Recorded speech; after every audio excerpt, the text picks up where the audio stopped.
Europe 1 Soir.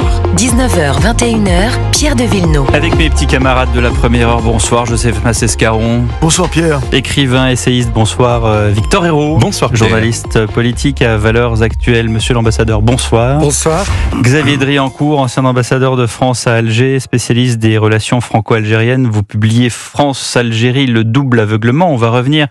Ce qui m'a intéressé notamment de votre livre, c'est les leviers, les solutions que vous proposez, parce que le diagnostic, malheureusement, on le voit tous les jours, encore avec cette affaire aujourd'hui où Alger veut expulser 15 agents du ministère, je précise, de l'Intérieur. Ce ne sont pas des agents diplomatiques du Quai d'Orsay. Je crois qu'il y a des agents du consulat également. Il y a en tout cas dans ces 15 aussi des agents de l'Intérieur qui étaient, qui étaient affectés au service des visas. Ce que je voudrais d'abord qu'on entende avant qu'on en parle, c'est la réaction du patron du Quai d'Orsay, Jean-Noël Barrot. C'est une décision qui est incompréhensible et qui est brutale. Le départ d'agents en mission temporaire est injustifié et injustifiable.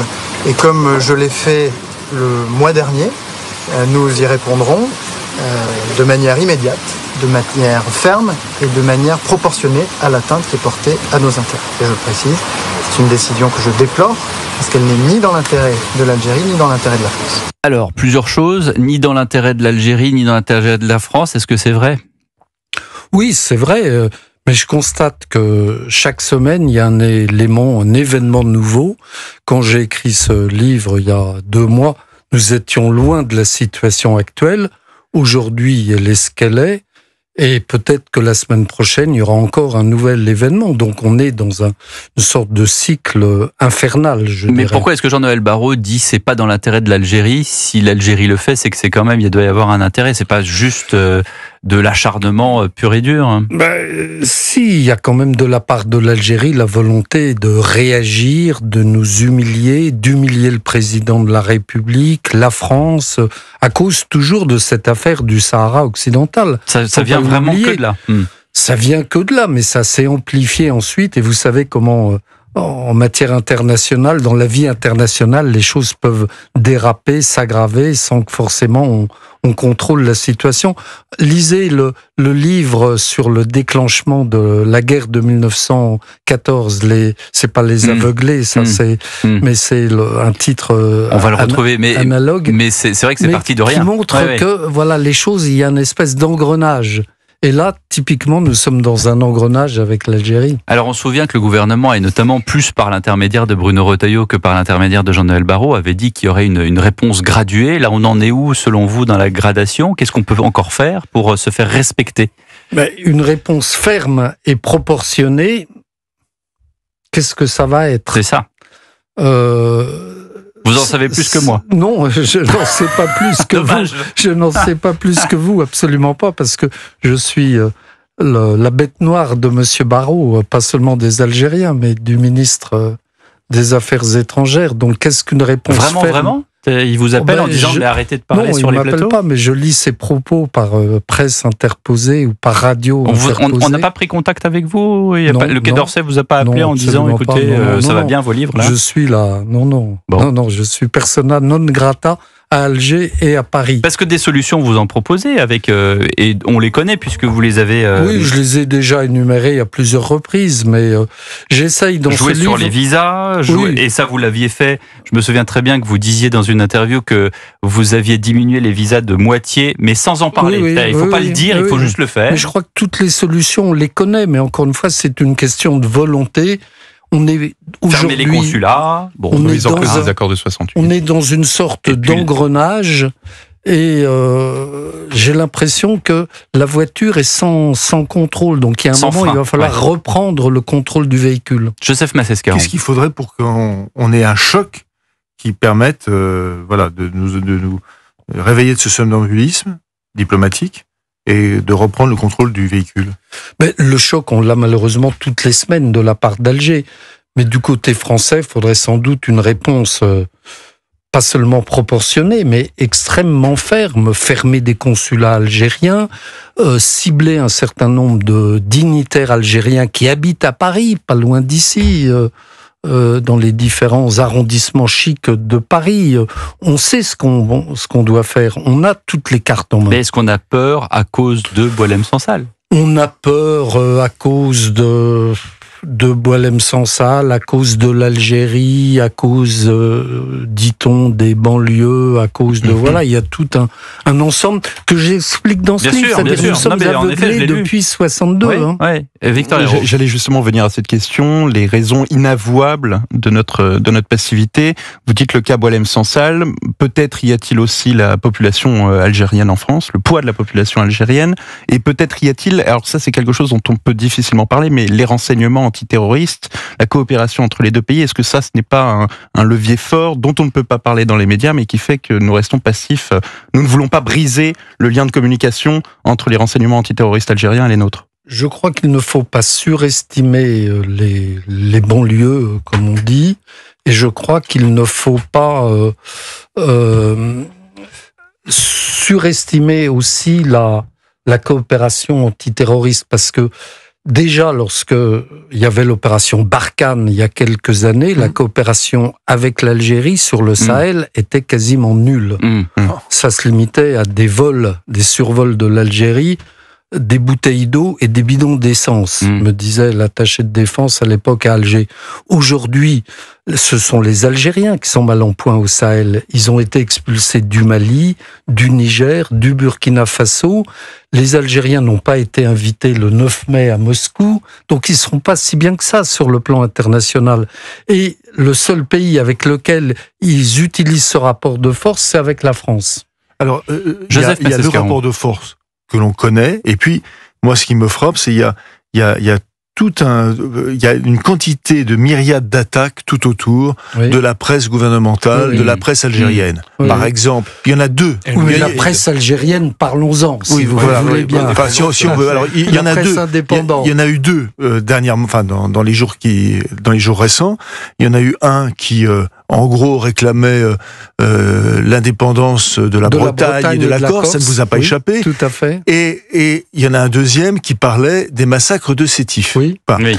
Et moi, ce qui me frappe, c'est qu'il n'y ait, de la part de la France, aucune réponse à cela. Oui. Alors que j'ai un ami ambassadeur, pardonnez-moi, qui m'a dit, mais on savait le faire dans le passé et on ne sait plus le faire. Oui. Est-ce que c'est vrai? Oui.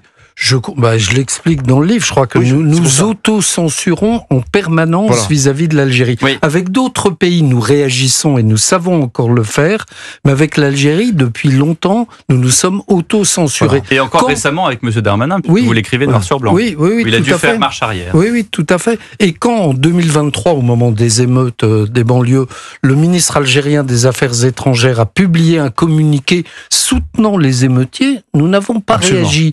Donc ils se disent, on peut continuer, les Français ne réagiront pas. Rien n'interdirait à un certain nombre de personnes, dont maintenant je suis systématiquement, dès que j'ai un micro, de réclamer l'indépendance de la Kabylie, par exemple. Oui, tout à fait. Et ils nous accusent de soutenir le MAC. C'est le MAC, c'est un thème récurrent quand on parle quand on parle de Sétif et de la gloire des résistants algériens, on pourrait parler également de la brigade nord-africaine algérienne, c'était monsieur Mohamed Al-Saadi, qui était ami de la Gestapo. Le sourire débile. Oui, tout à fait. Mais je distinguerais quand même Sétif. Sétif, ça a été des massacres horribles de la part de la France le 8 mai 45, le jour de la victoire. On n'en a jamais parlé parce que c'est le 8 mai 45 et c'était le général de Gaulle au pouvoir, donc c'est quelque chose de sacré. Résistants massacrés par cette brigade nord-africaine pendant la Deuxième Guerre mondiale. Et ça, personne n'en parle. Personne n'en parle.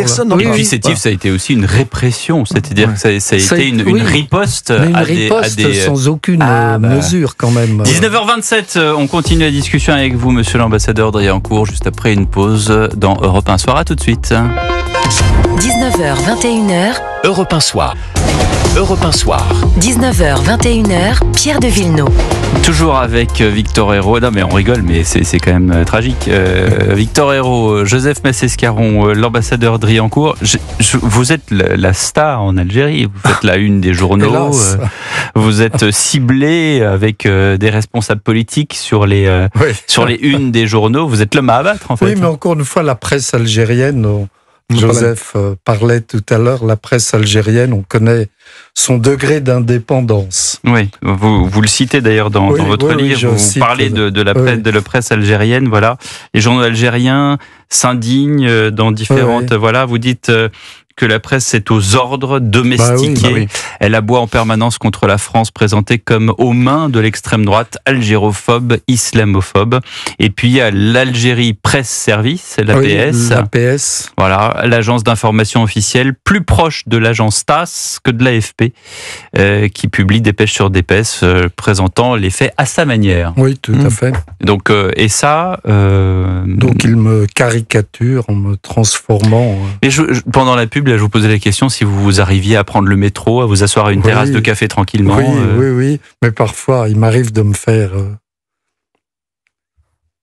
C'est quoi le mot ? Interpeller, agresser. Et on vous dit quoi ? On me dit « Ah, mais vous critiquez notre président Tebboune adoré, qui lui sait parler au peuple algérien. » Et il y a un dialogue ou il n'y en a pas ? Non, je m'en vais. Donc vous êtes chassé. Oui. Non, mais je m'en vais. Je prends mes clics et mes claques. Ben oui, c'est pas ça. la peine de... Il y a pas de dialogue possible en fait. Non. Mais alors c'est intéressant parce qu'il y a quoi ? Il y a 4 millions d'Algériens en France à peu près. Entre 4 et 6, on sait et pas donc très bien. il y a fatalement ceux que vous citez et français d'origine algérienne, donc c'est très composite. Il y a ceux que vous citez et vous dites notre président Tebboune adoré, et puis il y a les autres. Il y a aussi ceux qui se foutent de la politique et qui vivent parfaitement intégrés. Mais je crois qu'il y a un point qui est important, c'est que Tebboune, contrairement à Bouteflika, a essayé de structurer la diaspora algérienne en France. Il est parvenu, ce que ni les Marocains... Et son modèle, c'est Erdogan. C'est pas Bouteflika. Absolument. Et ce qu'il veut, c'est pouvoir peser, intervenir dans la vie politique française. Comme Alger a compté dans la 4e République, il se dit que dans le fond, l'Algérie, avec sa diaspora, peut aujourd'hui intervenir dans la vie politique française. Par l'intermédiaire de différents partis politiques ? Et par sa communauté nationale. Parce que je vous pose la question, parce qu'évidemment, et encore hier au grand rendez-vous, c'était une des questions qu'on abordait avec Manon Aubry, député LFI. Alors on dit toujours Mélenchon c'est le clientélisme, mais ça va dans les deux sens du coup. Et puis ce sont les députés LFI qui étaient à Sétif et à Alger hier. Et le 19 mars, fête de la victoire, la seule personne qui était encensée par la presse algérienne, c'était Mathilde Panot. Les seuls qui ont voté contre la résolution demandant la libération de Boualem Sansal au Parlement européen et à l'Assemblée nationale la semaine dernière, c'est LFI. Joseph Massescaron, une réflexion pour Monsieur Driancourt.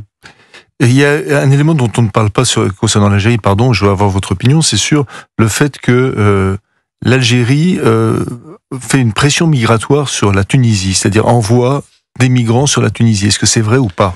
On voit des migrants sur la Tunisie, c'est possible et facile, parce que c'est la seule frontière qui est ouverte, mais surtout, renvoie des migrants, on ne le dit jamais, renvoie des migrants au Niger, au Mali, et moi j'ai vu des files de camions qui transportaient des centaines de migrants nigérians et qui passent au-delà de Tamanrasset et qui vont les déposer comme ça à 300 km dans le désert. On ne le dit jamais assez. L'Algérie qui se plaint qu'on renvoie des OQTF en Algérie alors qu'ils n'ont pas épuisé toutes les voies de recours judiciaires, eux ne s'embarrassent absolument pas des voies de recours. Ils déposent des centaines de migrants dans le désert et personne ne le souligne. Les ONG ne le disent jamais ou rarement. Victor Héron. On parle de Jean-Noël Barrot, là je reviens en France, mais y a-t-il une idéologie au sein de l'administration du Quai d'Orsay qui ferait que si par exemple quelqu'un de très bonne volonté arrivait à la tête du Quai d'Orsay, il n'arriverait pas non plus à entrer dans le bras de fer ? Si, il y arriverait, évidemment. Il y arriverait, d'accord.